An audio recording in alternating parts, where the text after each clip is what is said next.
जवानी जो सियाइल रहता रतिया के रानी तोहर कोहे जवानी जो सियाइल रहता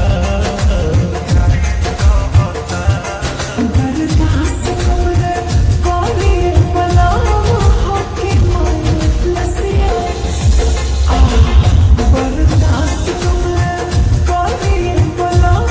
होके मन लसिया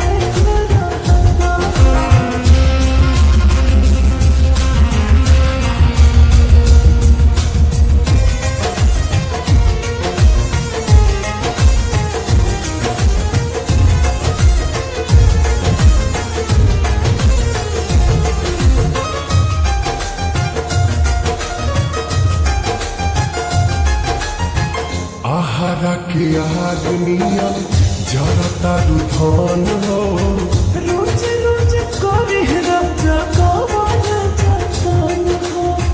रोज रोज कोरी राजा कवन जतन आहारा के आदमिया जरता दुधन हो रोज रोज कोरी राजा कवन जतन हो होके मद होश तोहर देहिया के जोश बढ़िया रहता बर्दाश्त करे कोरी बला होके मन लसिया बर्दाश्त करे कोरी बला होके मन लसिया रहता